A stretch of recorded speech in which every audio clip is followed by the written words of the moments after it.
Hey, I'm Tanya, your resident behavior analyst, and welcome to my Holiday Travels with Toddlers series. I have so far covered anything between preventive strategies that you can use to help make your travels more successful, peaceful, calm, dare I say it, to different activity ideas, how to make toys and activities that they already have more interesting for them on the trip so that they're more likely to engage with them for longer periods of time, which is a win for sure. And setting boundaries on your trip, knowing what you can handle and what you can't handle and what your toddler can and can't handle, because it's going to affect their behavior. And the whole point of this series is to help your child hopefully have less meltdowns, which will make your holidays a little easier to get through while you're visiting friends and family. It's great to see people and visit and spend time with them, but we know that it can be a lot at once when you're not used to it, especially for toddlers. Today's tip has to do about while you're with family or friends over the holidays. You've traveled there, you've made it through the trip, and now you may be staying with them, or maybe you're spending a lot of time with them. If you're one of the lucky ones, maybe you got a hotel. What a dream. It's helpful just because you get time to yourself, time to wind down at the end of the day. So a hotel can be very, very helpful if it's something you can do. I can't, but here we are. So let's talk unsolicited advice. It happens. It happens to me, and I don't even have kids, but somehow it still happens.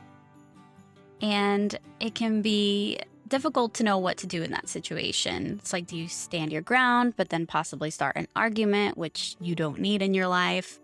Or do you just ignore it and hope that they'll move on from it?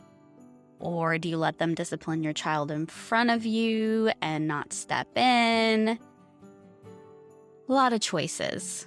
I feel like if your goal is to hopefully have a more laid back vacation or visit, I don't know if we should call it a vacation, then maybe you just want to pick one or two things that you're going to stick to. You know your family well. You know the things that they're going to nitpick, the things they're going to tell you to do, the things they're going to attempt to discipline your child for. And you know where the line is and when it's crossed. So maybe speak to your partner before you go, if you're going with your partner, and have a plan in place on what you are just going to ignore and move past, on what you're maybe going to try to just change the subject on and try to redirect that other person away from your child or away from the topic that they're on, telling you what to do. You know how it is. They're like, oh, well, you should be feeding them this, or, oh, don't let them go outside without a jacket, or he's not playing right with his cousins, or he's not listening, you're obviously not spanking him enough. Whatever it is, there's a broad range of opinions that people try to thrust on you. And maybe there's one or two things that you and your partner are like, no, this isn't happening. We're going to stick to our guns on this. And maybe what you can do is preventive planning. And what I mean by that is actually approach the subject before the situation comes up. For example, if you know that your child's grandmother, I'll just give that as an example. Love grandmothers, please don't take it the wrong way. But sometimes they can have their own opinions on what your child should and shouldn't be doing. So if your child doesn't want to stay at the dinner table while they're eating, maybe the grandmother is yelling at them to come back. And that's not something you want to deal with in the moment. Why? Because your child is engaging in the behavior that's going to set off the grandmother. So she's already on DEFCON 2, 3.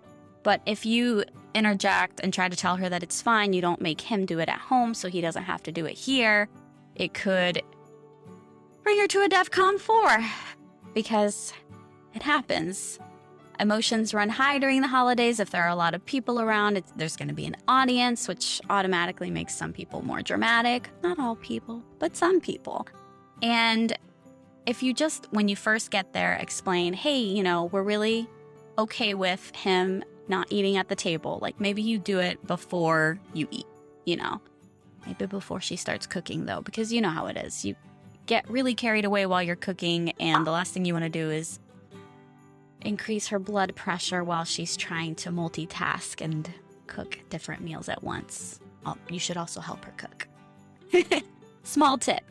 But bringing it up beforehand is going to help her understand that you're fine with it. She should leave it alone. And at least it sets the tone so that when you do step in and say something, because a lot of people forget what you said to them and then just react in the moment, and they're going to yell anyway. When you do interject, she knew you were going to because you told her you were going to. And at least it helps with preventing a big blowout because she already knew you were going to. You've already had this conversation, and maybe a gentle reminder that you're fine with it will get her to calm down and redirect to something else. Maybe bring up, I don't know, whatever it is you've got going on that's going to be more interesting than your child running away from the dinner table. I'm not saying children should be allowed to run away from the dinner table. I think that depends on the family, and I think that different things work for different people. So I think it's good either way if you make your child stay at the dinner table or if they're allowed to walk back and forth. Just depends on your parenting style. Let me know down below what you do.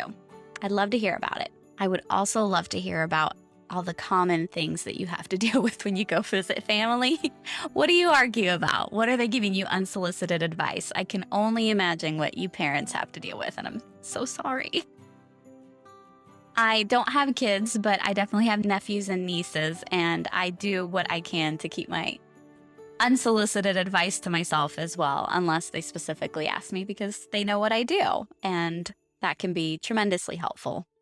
And that's all the tips I've got for holiday travel at this time. Maybe I'll do more in the future. Ooh, if you think of any questions, issues that you have during holiday travels, throw them down below and I can make extra videos answering them. I don't mind at all. Otherwise, I hope you have happy holidays, safe travels, peaceful-ish travels.